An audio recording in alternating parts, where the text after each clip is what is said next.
Bonjour à tous, ça me fait plaisir de vous retrouver pour enregistrer cette vidéo. J'aimerais vous donner cette fois-ci donc des nouvelles sur comment je vais depuis que je suis rentrée des Pyrénées, rentrée de Rabat du Maroc et comment j'ai démarré cette nouvelle année 2024. Voilà, alors si vous êtes nouveau sur cette chaîne, sachez que je partage mon quotidien et mon expérience du deuil. J'ai perdu ma soeur jumelle il y a un an maintenant et j'ai perdu quelques mois avant mon père. Et c'est un peu tout ça, cette expérience du deuil nomade que je partage avec vous sur cette chaîne.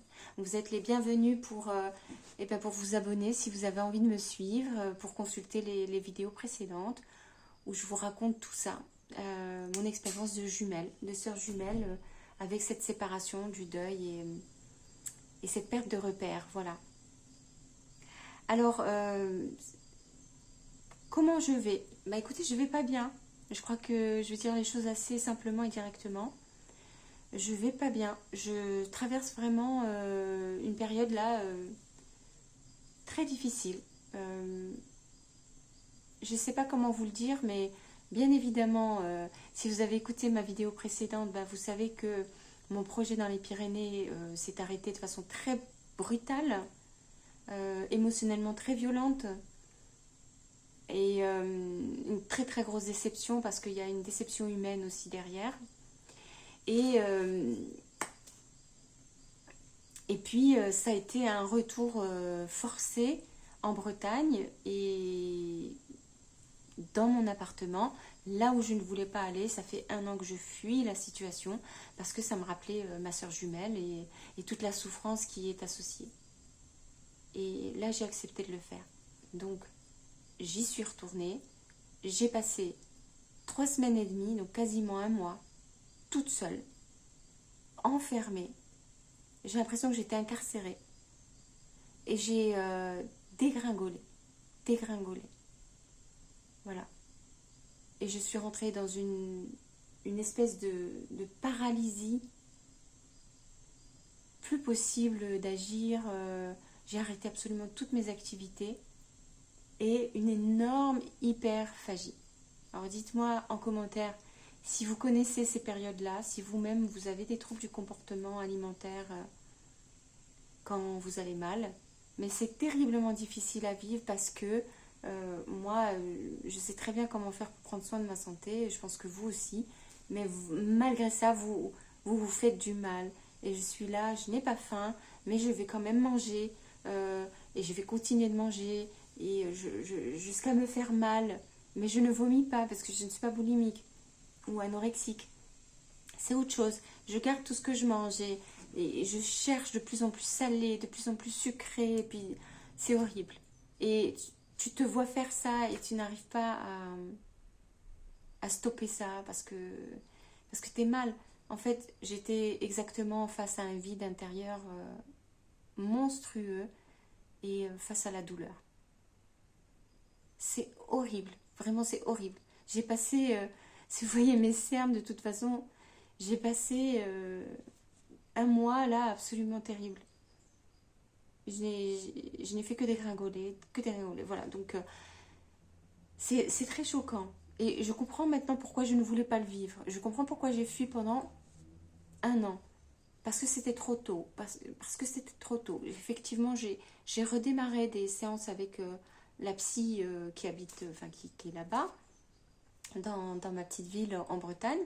Et c'est la première chose qu'elle m'a dit. Mais ça se trouve, c'est trop tôt. Vous êtes revenu trop tôt. Je lui ai dit, mais en fait, je sais que c'est trop tôt. Je sais que je suis pas prête et que c'est trop dur et que j'en souffre. Mais c'est parce que j'ai eu un concours de circonstances où je me suis fait virer comme une malpropre de ce lieu dans les Pyrénées où je travaillais, où j'étais faisais partie récemment de l'association là-bas, en santé naturelle. Donc là, je vous invite à regarder la vidéo précédente pour savoir ce qui s'est passé là-bas et pourquoi je me suis fait virer. Mais je n'ai pas eu le choix parce que c'était pas ma décision. Et j'avais effectivement le choix de soit tourner les talons, retourner chez ma mère au Maroc, choix numéro un. Choix numéro 2, de repartir à la va-vite comme ça dans un autre centre spirituel et en étant crevée, déprimée, abasourdie, oui, de cette expérience qui s'est arrêtée comme ça, sans comprendre pourquoi et me retrouver de nouveau euh, hyper faible et ne pas être capable de me mettre en sécurité si je retombe sur des fous, des gens abusifs ou des gens qui profitent de la situation. Ça m'est arrivé dans tous les endroits où je suis allée l'année dernière. Absolument tous les endroits. La calomnie, des choses qui ne sont pas vraies qu'on dit sur moi et que j'en porte les conséquences jusqu'à me faire virer, ou alors si je ne me fais pas virer officiellement, c'est parce que on me fait comprendre que je suis complètement indésirable. Comment? En évitant de me dire bonjour, en ne m'adressant pas la parole, en faisant que je n'existe plus, en tenant plus compte de moi, en faisant comme si j'avais la lèpre du jour au lendemain. C'est la même méthode, hein. Le résultat est le même. Donc, j'aurais pu aller encore dans un centre comme ça, mais j'ai... Et troisième choix, c'était quoi? Bah, accepter et retourner dans cet appartement. Trois choix. Ma mère au Maroc, aller dans un centre encore, voilà, communautaire, de travail sur la permaculture ou spirituelle, bouddhiste, ou yoga, ce que vous voulez, ou rentrer dans cet appartement, sachant que c'était une vraie torture. Cette fois-ci, j'en ai eu ras-le-bol et je me suis dit, ben, je vais affronter, je vais y aller. Et donc, j'y suis allée. Et ben, j'ai passé presque un mois et j'ai frôlé, je ne sais pas comment vous dire, hein, là, je suis allée loin, très très loin dans le mal-être. C'est une grande souffrance, une très grosse souffrance. Et, et j'en pouvais plus. Vraiment, j'étais seule et j'en pouvais plus. Et en plus, j'ai eu des problèmes avec une personne. Alors, si vous me suivez depuis longtemps, vous savez qu'il y a une personne que j'avais autorisée à venir habiter dans mon appartement. Et quand je dis autorisée, je sais que ça paraît arrogant de dire ça, mais c'est parce que j'avais pas habité dans cet appartement encore, hein, parce que j'avais déménagé au moment où ma soeur est morte. J'ai quitté la maison où on habitait pour habiter dans cet appartement, mais j'ai pas eu le courage de m'y installer, donc j'ai juste posé toutes les affaires et je suis partie. C'est pour ça que j'ai passé toute l'année dernière à faire un deuil nomade. Et donc, une fois, cette fille est venue me voir quand j'étais à l'ashram de yoga. Elle m'a demandé est-ce qu'elle pouvait habiter chez moi parce qu'elle voulait absolument être à cet endroit en Bretagne et qu'elle avait besoin de se retourner dans sa vie, etc. Bref, elle a sorti toutes les raisons du monde et je me suis dit ben oui, je vais l'aider. En fait, non. Au début, j'ai dit non. Je vais être sincère avec vous, j'ai dit non. Mais comme elle a insisté, elle est revenue, je me suis dit bon, arrête de te méfier de tout et de tout le monde, dis oui. Donc j'ai dit oui. Alors bien sûr, j'en ai eu un bénéfice, c'est que grâce à elle, elle a rempli l'espace vide en mettant un être vivant. Et ça, c'était quelque chose de positif pour moi, parce que pendant tout ce temps, ça a duré 6 mois et demi, je savais qu'il y avait quelqu'un dans cet appartement et ça me faisait du bien. Déjà de me dire, il ne sert pas à rien, il n'est pas vide, c'est du gâchis, il y a tellement de gens qui sont à la rue, qui cherchent des logements et tout. C'est très dur de ne pas culpabiliser. Et ensuite, de se dire, il y a de la vie humaine qui est à l'intérieur de cet appartement. C'est bien, c'est une bonne chose. Et si ça peut lui rendre service en plus, ben c'est merveilleux. Et le dernier truc, c'est que elle avait ce côté aussi un peu chaleur humaine dans sa façon de décorer les choses. J'avais confiance. Donc je me disais, en plus, elle va apporter quelque chose, une énergie qui, je suis presque sûre qu'elle va me plaire. Mais je lui avais dit dès le début, c'est une situation complètement inconfortable pour toi, c'est complètement bancal et tu risques de devoir partir le jour où je vais revenir. Donc c'est vraiment temporaire. Et elle m'a apporté vraiment beaucoup de problèmes parce qu'à partir du moment où je suis revenue, donc vous avez compris maintenant de cette façon très brutale, je lui ai laissé quand même un délai de 3 semaines. Je lui ai proposé une colocation et en fait, elle n'a pas voulu. Elle a tout rejeté en bloc parce qu'elle a pensé que j'allais repartir. Elle ne m'a pas prise au sérieux et résultat, elle m'a incendiée. Vraiment, elle m'a envoyé des messages très durs où elle m'a reproché d'être hyper violente avec elle, de l'avoir arrachée à son lieu de vie, de d'avoir brisé tous les efforts qu'elle avait mis en route pour démarrer sa vie. Enfin, un truc de fou. Et moi, je lui ai dit, mais je t'ai proposé d'habiter avec moi, tu as dit non, parce que justement, je voulais pas que tu souffres d'être de nouveau sur les routes sans savoir où aller. Elle a été obligée de retourner chez sa mère parce qu'elle n'a pas nulle part où aller non plus. Elle m'en a voulu comme une malade, mais je ne suis pas responsable, donc elle m'a tenue responsable de là où elle en est dans la vie. Ça a été horrible. Donc déjà, moi, je voulais pas revenir parce que c'était dur. Je me retrouve à habiter dans cet appartement avec une fille qui m'envoie des messages en me traitant de tous les noms parce que je suis un monstre. Alors que j'avais espéré justement qu'elle m'apporte quelque chose de chaleureux pour que j'ai le courage de revenir dans cet appartement et accepter de vivre ce que j'avais à vivre. C'était exactement le contraire. C'est comme si je recevais des coups de bâton. Et je me suis retrouvée bloquée. Passé 3 jours exactement, j'ai bloqué complètement. J'ai plus pu faire quoi que ce soit. J'arrivais plus à sortir de l'appartement. C'est pour ça que je vous dis que j'ai l'impression d'avoir été incarcérée. Je suis restée bloquée. Et j'ai pas pu acheter des meubles. Donc j'ai même pas acheté un lit, un sommier, un matelas, rien. Je dors par terre sur des couvertures. Voilà. Ça fait 1 mois. Par terre sur des couvertures.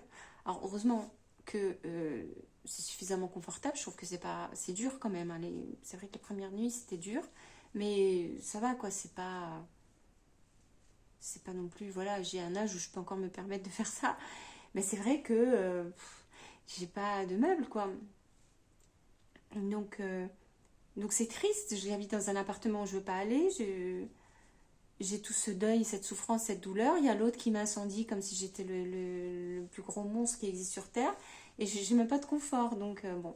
Après, il y a énormément de choses positives parce que j'ai énormément de chance d'avoir cet appartement. Je suis dans un endroit magnifique. J'ai la paix enfin d'être toute seule. J'ai des affaires. Bon, voilà, j'ai plein de choses positives. Mais croyez-moi, quand on est vraiment en train de traverser l'épreuve qu'on ne voulait pas traverser, tous ces côtés positifs, on ne les sent pas. On ne s'en rend compte que quand ça va un peu mieux, heureusement. Mais sur le moment, on le vit mal.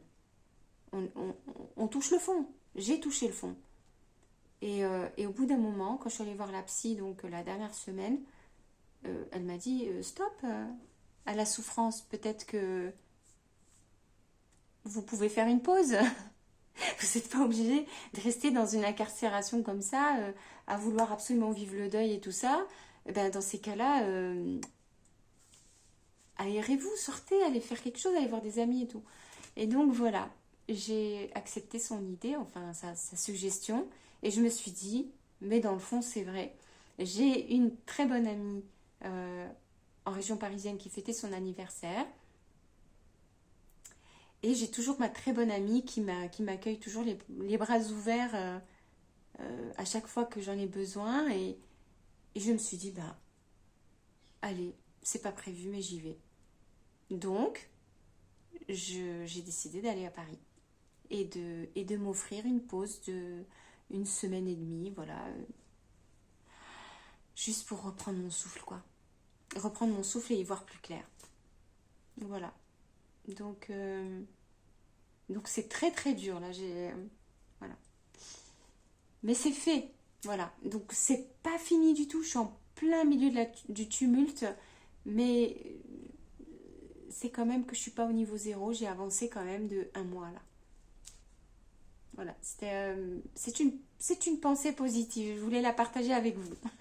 Au milieu de ce désastre dans lequel je suis et que je patauge, ben, il y a quand même ça qui est hyper positif. Je suis très très heureuse d'avoir pris cette décision. Voilà, ben, écoutez, encore une fois, si ça vous plaît, mettez des commentaires, dites-moi comment vous vivez les choses, votre deuil, vos expériences, que ce soit d'habitation, de travail, relationnel ou dans la famille. N'hésitez pas vraiment, ça me fait toujours plaisir de vous lire et je trouve ça toujours très touchant ce que vous écrivez. Et voilà, ça m'aide aussi beaucoup de voir que vous continuez à me suivre. Il y a certaines personnes qui me suivent vraiment depuis le début. Donc vraiment merci à vous. Alors un petit pouce pour les nouveaux arrivants et ceux qui ont l'habitude d'être sur cette chaîne. Vous pouvez toujours vous abonner, rejoindre cette petite chaîne de témoignages et sentez-vous libre encore une fois de partager votre histoire. Et je vous dis à très vite pour une prochaine vidéo. Et en attendant, prenez soin de vous.